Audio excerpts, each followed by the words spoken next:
It's called beloved VTuber artist confessed to sex crime live and destroyed his career. I welcome It in. was late June 2025 when a single tweet set the VTuber community on edge. From Korikori, a name that needs little introduction in Japan's entertainment world, Korikori isn't just a gossip streamer, he's Japan's most notorious expose YouTuber. Known for his sensationalist Wow. style and massive live streams, he's built a reputation for getting insider information directly from VTubers, musicians, and public figures themselves. He's exposed major music producers like Yab, which worked with Niji Sanji, and was a key source behind the very public divorce of Mafu Mafu and Mikeneko. And he also Wow. played a major role in the Rusia Ruha scandal that led to one of Hololive's most infamous terminations. So when Korikori tweeted that night, people paid attention. At tonight 11 p.m. he wrote, "Live broadcast. I will make accusations related to former Hololive member Minato Aqua." One sentence. That's all it took to set the VTuber world on fire. To understand why fans were so alarmed, you have to understand who Minato Aqua is, or rather, who she was. Minato Aqua was one of Hololive's top stars. After 6 years as part of Hololive, her graduation on August 28, 2024 sent shockwaves through the community. She was a foundational member, a fan favorite, and for many, one of the faces of Hololive itself. But her story didn't end there. Just 2 months. Well, I never realized she graduated. Like, I honestly, I don't know. I don't keep up with Hololive shit anyway. So Later, on October 27th, 2024, Aqua returned. She redebuted under a new identity, Sakuna Yuki, and her comeback livestream shattered records, with over 300,000 live viewers tuning in simultaneously. A level of attention most VTubers can only dream of. So when Korikori named her in his tweet, fans immediately feared the worst. Would he expose something from her past, reveal personal details she had kept hidden, or was he about to drop a scandal connected to Hololive itself? Soon after, Korikori issued his second announcement. Starting at 10:45 p.m., a live broadcast of dark news on Kick, Hololive, Minato Aqua, Sakuna Yuki's case. 3 names: Aqua, Hololive, Sakuna Yuki, and a warning: dark news. Fans were left to speculate. Theories spread like wildfire. After all, Korikori streams have a history of not just reporting news, but changing careers or ending them. When the livestream finally begun, the truth stunned even Korikori's regular viewers. It wasn't Aqua, it wasn't Yuki, it wasn't Hololive, but it was someone deeply connected to all of them. Her illustrator, a respected artist named Gao. And what Korikori revealed that night would end his career. This is the story of the Gao scandal. Korikori began the central portion of his stream by calling the alleged victim directly. She joined the call live. Her tone was quiet, oddly casual, but her statements were unsettling. She explained that the relationship began when she was 14 years old. After replying to Gao's tweets, he contacted her through direct messages. From there, they played Splatoon together, grew close over regular calls, and after just a few months between August and October, she was the one who suggested they meet in person. She traveled to Gao's home, she stayed overnight, and their relationship turned physical. At the time, she said she believed Gao was single. She told Korikori directly, "At the time, I didn't know he was married." Only after they begun meeting. Oh no, 14? 7? Oh no.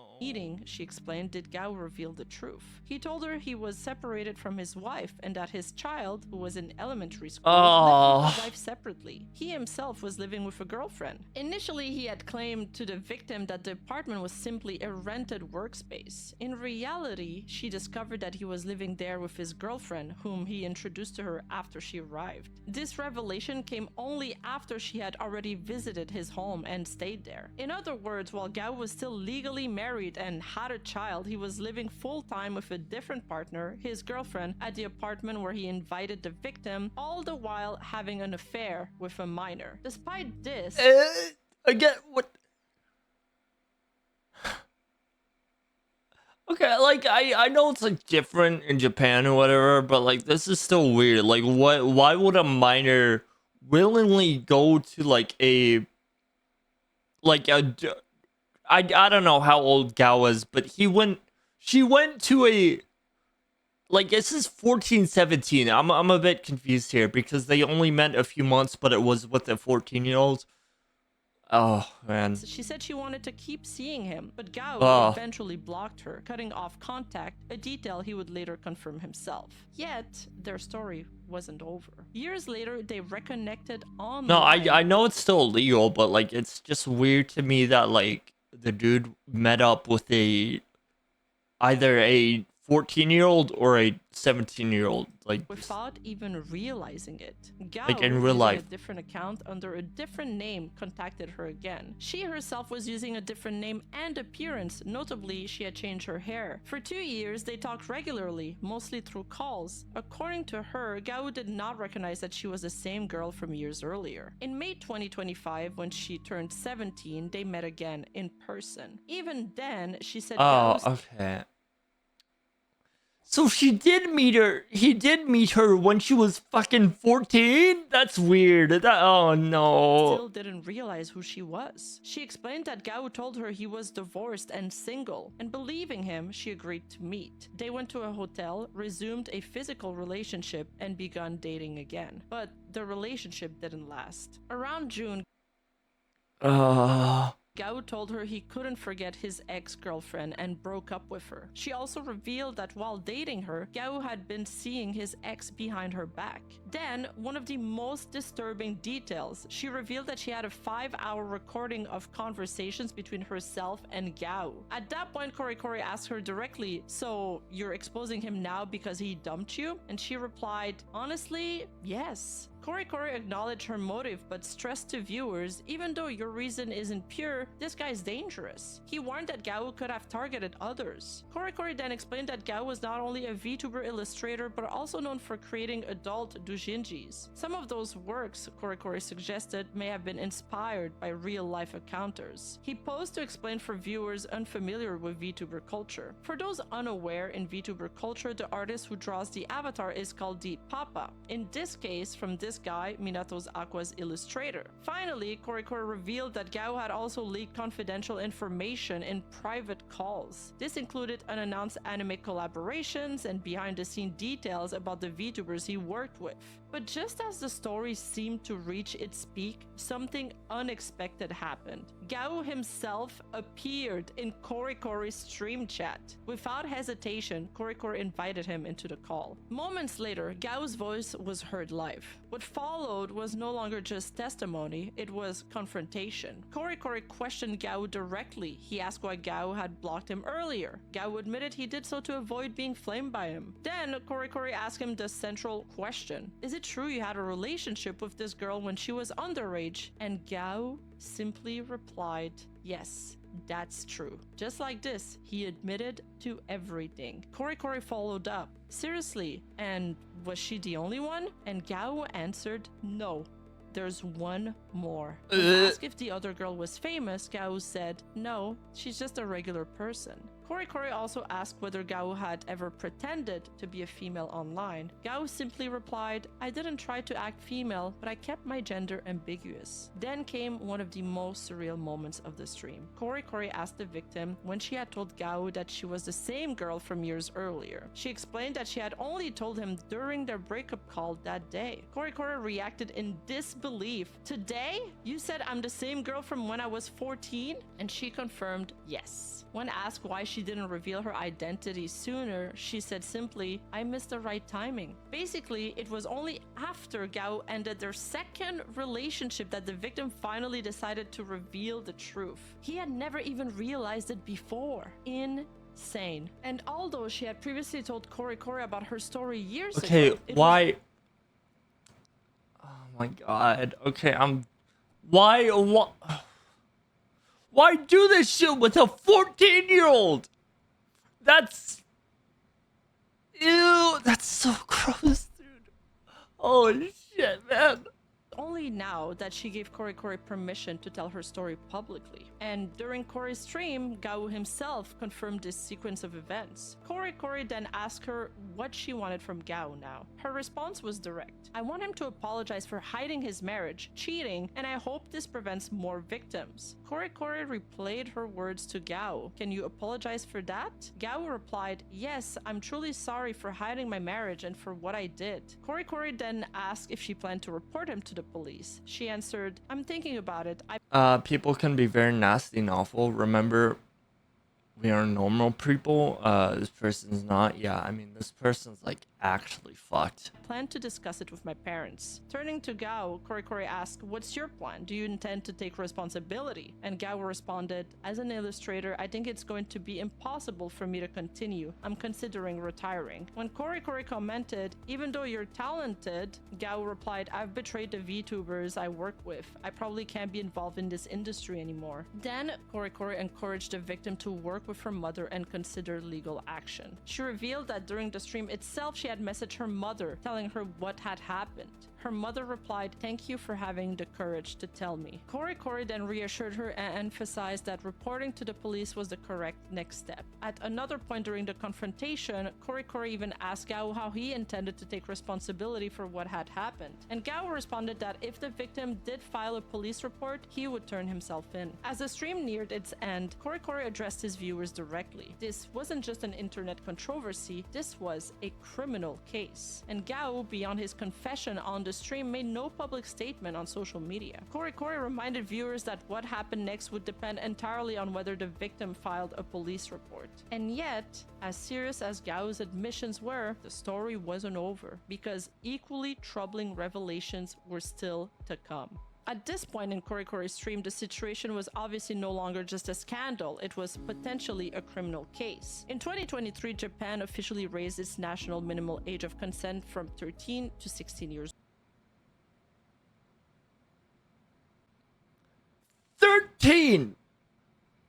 Third fucking... Why 13? That's so goddamn low.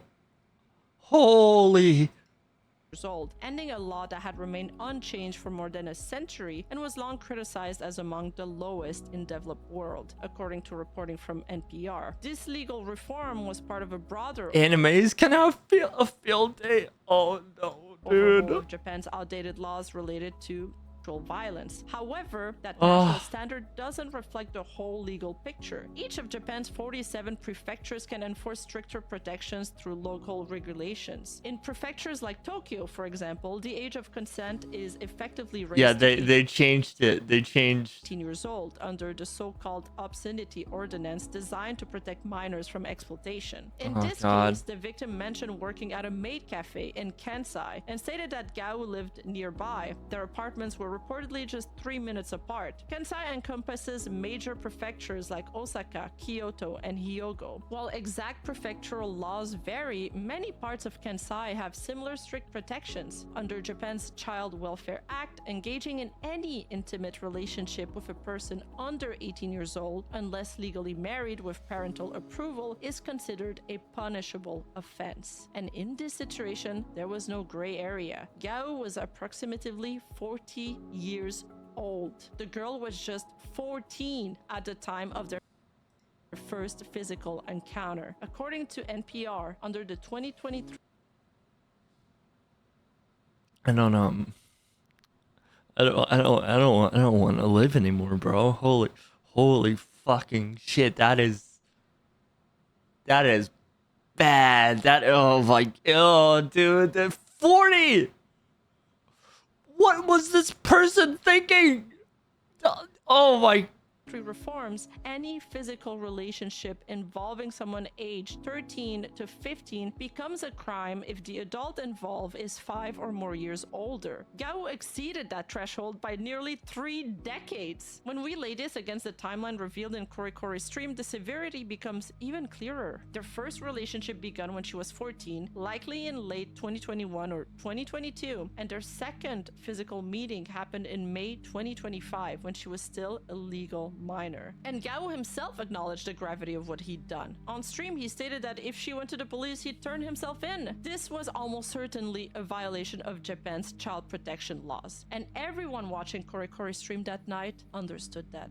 But as serious as Gao's confessions already were, there was more. and the next accusations were of an equally dark nature. Partway through the stream, Korikori revealed a new layer to the story, one that blurred the line between fiction and real-life harm. It turned out that Gao's work as an illustrator wasn't limited to safe commercial projects. He was also known for creating adult doujinjis, self-published manga. Wait, was that also Elsword? known Hold on. Gao's work as an illustrator wasn't limited to safe commercial. No, that's not. Okay, I thought this one was Elsword because I used to play Elsword a shit ton.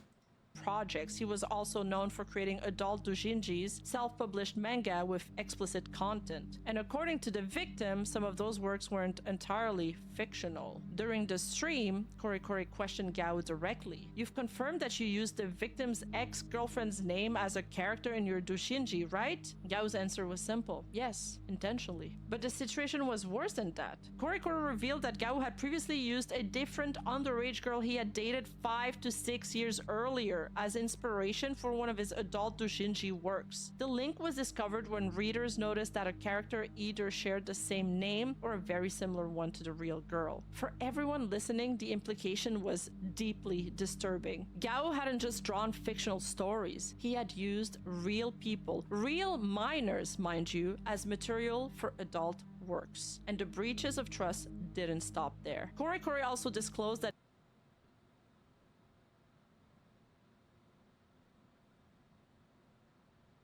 I fucking hate it because like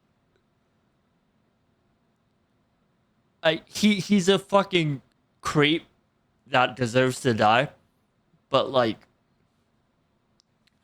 what his art style is so good, man. This is such a shame, dude. that Gao had leaked confidential information about the VTubers he worked with, including Aqua herself. During conversations with the victim, Gao reportedly shared Aqua's actual age when she debuted in Hololive, something never publicly revealed. He also disclosed personal details about Aqua's dealings with Cover Corporation, and according to the victim, Gao said Cover wanted Aqua to sign a non-compete contract, preventing her from debuting immediately as Sakuna Yuki after her Hololive graduation. Aqua allegedly had resisted. By this point, the scandal wasn't just about Gao's personal relationships anymore. It was about betrayal. Betrayal of the fans, betrayal of the VTuber talents who trusted him, and betrayal of an industry that had once viewed him as a respected artist. The revelations had reached their end, but Gao's downfall had only just begun. The reactions from fans and industry circle was immediate and devastating. Gao wasn't just any illustrator. He was a beloved figure, both inside and outside of Hololive. Minato Aqua herself had spoken about him in high regard. For many fans, he was part Hi, of Lord. Welcome in.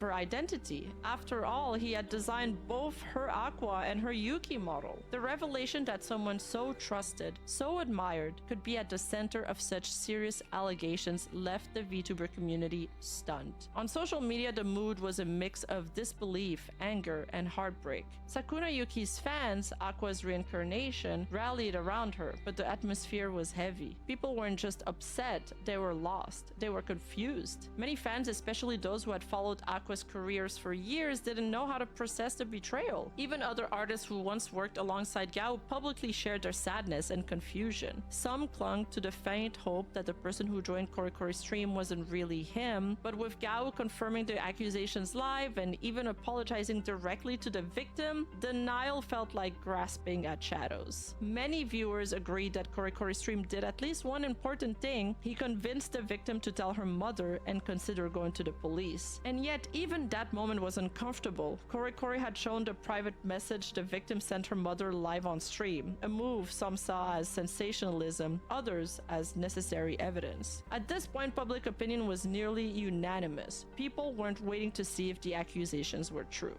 They were waiting to see what Gao would do next. His silence on social media was deafening, and for fans, collaborators, and even casual followers, there was only one word that echoed through the community: betrayal. Following Korikori's exposed stream, the VTuber community was holding its breath. Everyone was waiting to see what Yuki Sakuna would do. After all, her name was now attached to this controversy more than anyone else's. While Gao was a respected illustrator within industry circles, illustrators themselves rarely carried carry the public recognition of influencers or talents. But Korikori's stream had changed that. By framing the situation around Minato Aqua, now reincarnated as Yuki Sakuna, the scandal had pulled her directly into the center of the storm. But Yuki Sakuna acted quickly. Okay, so I was wondering, like, I know it's hard out there as any artist, as like any animator. Like, dude, it's so fucking hard, like, to get your work out there. And even then, I do artists earn like a lot, like especially like online artists like this, for example. Because I know it's rough regardless what you do. I mean, again, my sister is an animator. Yet she's not, she's not guaranteed like a safe job, or she could get laid off at any point off like animation studios and whatnot. So it's fucking scary out there as like any artist, I would say. Quickly. Just one day after Korikori's livestream on June 30, 2025, she addressed the situation indirectly through a tweet to her 628,000 followers. Her message was subtle but telling. I'm currently making adjustments regarding future activities, and I'll let you know as soon as things are finalized. Due to scheduling, there are some work announcements coming up soon, and I'd be happy if you could warmly support those. Thank you for understanding. But it wasn't long before she made a formal announcement. On July 2nd, 2025, Sakuna released an official statement that addressed the situation directly. She would no longer be working with Gao. In response to the confirmation of inappropriate behavior by the illustrator, we have decided to refrain from using illustration in the future. However, we make exceptions for recent work that is already in progress. After discussing the matter with the client, please understand this in advance. I own the rights to the character design and will continue to work on them. On the other hand, we are currently in careful discussions regarding the visuals to be used in the live broadcast, including the use of a new illustrator. Although this is a sudden announcement, we would like to continue our activities as usual, so we would appreciate if you could keep a warm eye on us. We hope you will continue to support Sakuna Yuki in the future. The message was professional, calm, but unmistakably firm. Sakuna was cutting ties. In an industry where silence is often the norm, her swift decision to publicly distance herself from Gao sent a clear message. This was not something she could ignore. And then Yuki Sakuna went live to address the controversy. But this wasn't her usual upbeat stream. Her tone was serious, her background was minimal, she even joked that her setup looked like an old school Nico Nico broadcast. But the humor faded quickly. She got straight to the point. For those who had been following her updates on Twitter, she said the situation was probably obvious by now, but for everyone else, she explained her illustrator, the man responsible for her character design, had done something terribly serious. And now the consequences were public. Sakuna confirmed what many fans had feared. She stated that she and her team had urgently suspended the use of Gao's illustrations. She described the scandal as big news, admitting that it had caused chaos behind the scenes, saying things had been extremely difficult. But what stood out the most was her raw honesty. Sakuna openly admitted her shock and frustration, saying, 本当に何にも知らんくて、いやびっくりした。まあ、思うことはいっぱいあるよ。正直ね、何やってんだおバカって思ったよ。 She described how overwhelming it felt when the scandal erupted. 本当に私のね目線から見るともう一夜にして街が吹き飛んだ感じなのよ。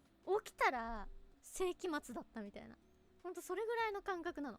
一体何があったんだってばよ。 Then came something no one expected. She hinted at the financial damage caused by the scandal. いつかね、まあお金の面とかでも出したいもんね。ビビるよ。とんでもないよ。正直。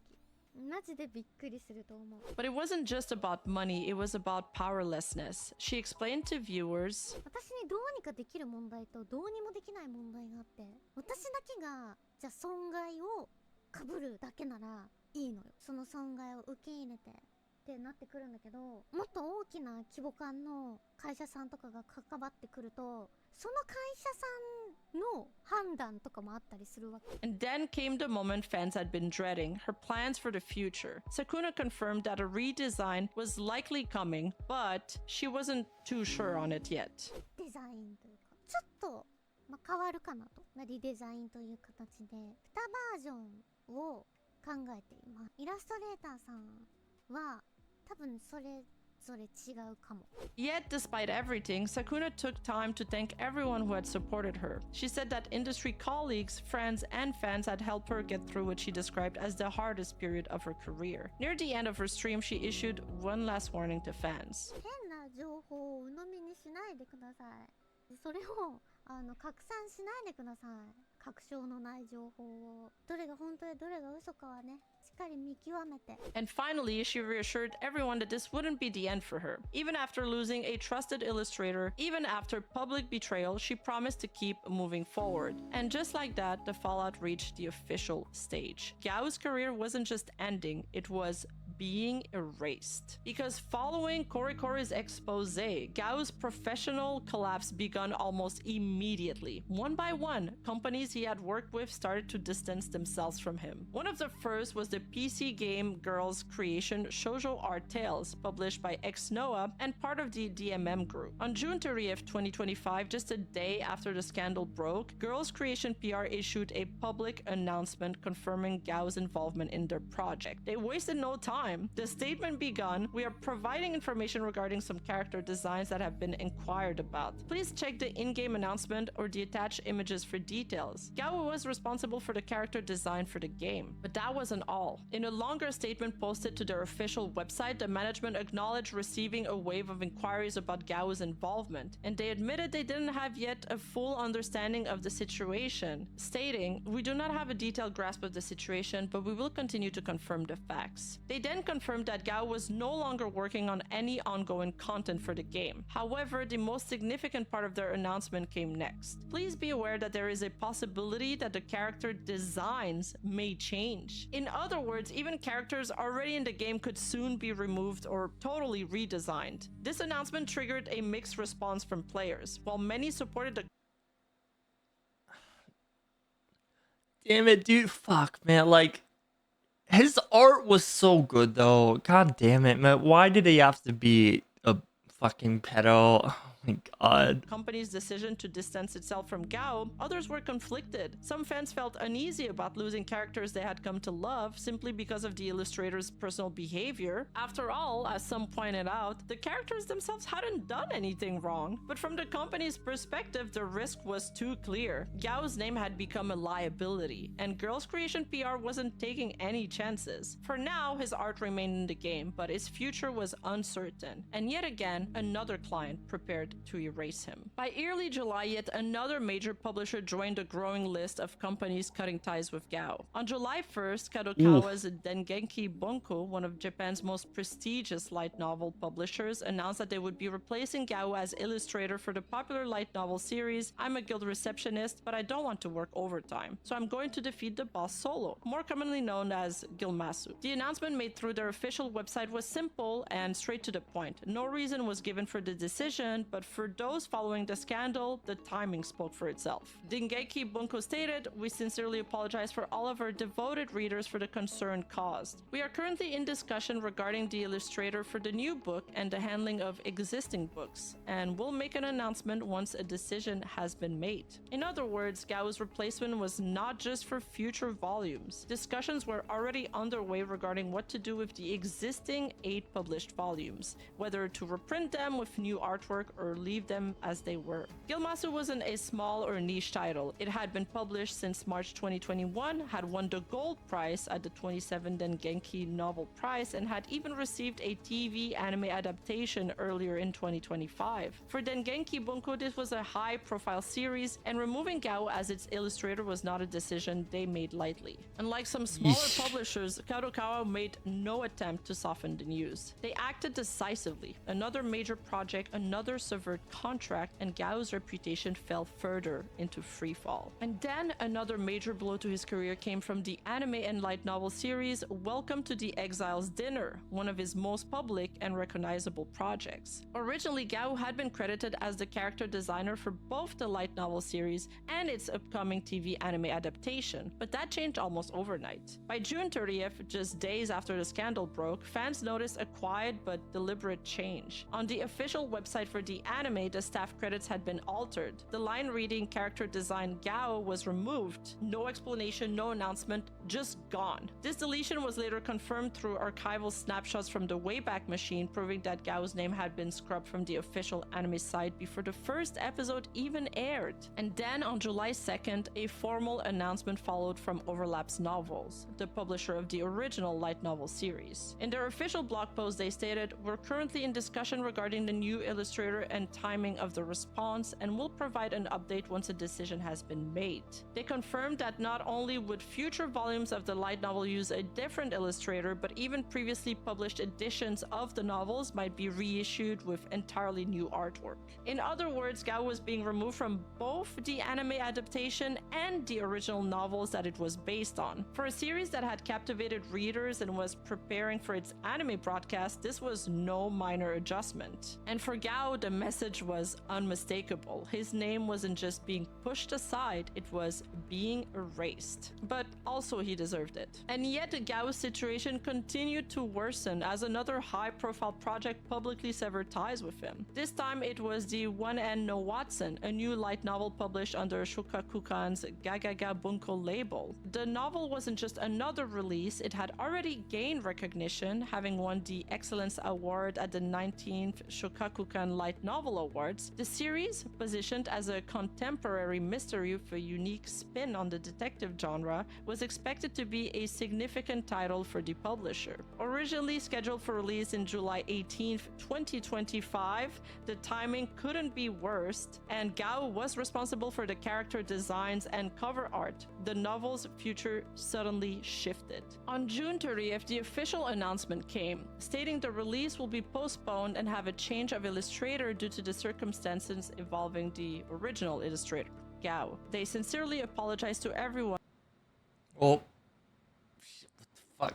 who was looking forward to it. Unlike previous projects where Gao's existing work remained for the time being, One and Watson was halted outright. The novel's release was postponed, all illustration tied to Gao was being replaced before the public would ever see them. They wanted none of that, and the publisher acted with a full restart. For Gao, this was the complete shutdown of a title that was supposed to mark the next chapter in his career, and once again, the industry moved on without him. In just a matter of days, Gao's career entirely collapsed. From trusted illustrator to industry pariah, his clients cut ties, his work were pulled or redesigned, and his online presence disappeared. His Pixiv accounts were closed, his fan box was gone, his name completely erased. And yet, perhaps the most unsettling part of this entire story is how it even came to light at all. Because if not for one bizarre, almost impossible twist of fate, none of this might have been exposed. By sheer coincidence, Gao unknowingly dated the same minor twice, years apart. He blocked her after both relationships too, and when he broke up with her a second time,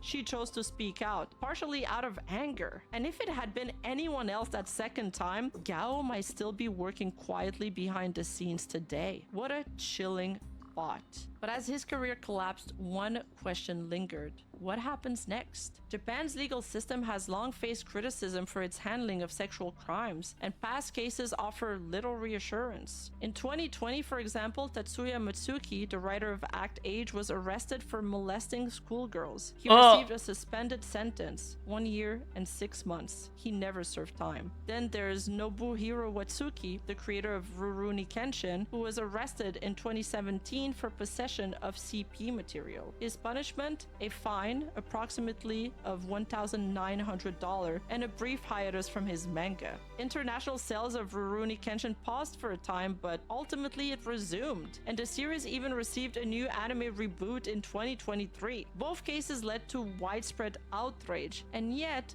both creators continued their careers. It's worth noting both of these cases occurred before Japan's landmark legal reforms in 2023, so whether those changes will affect Gao's situation remains to be seen. But at the time of this recording, no formal charges have been confirmed, and Gao himself had issued no public statement beyond his confession during Korikori's stream. But in the court of public opinion, the verdict is clear. His clients are gone, his works are being replaced, and even if the legal system remains uncertain, his career is not. Because in industries built on trust, on parasocial bonds with fans, the loss of public faith is often a harsher sentence than any court could deliver. And for the VTuber world, the anime industry, and fans alike, this story serves as a sobering reminder. Behind every username is a person, and sometimes those people are hiding things far darker than anyone could imagine. Thank you for... Yep. I mean, again, I can't imagine losing, like, again, being someone who's so utterly respected, especially in the art world. I could not imagine losing absolutely everything. I mean, he deserved it. Any act of pedophilia is just disgusting. But honestly, if I ever lost like everything all at once and I just like got canceled or something, and like legit, you know, even if I went on, the viewership would be down, the viewership would die, everyone would hate me. Like, why bother at that point, you know? That is the most terrifying aspect.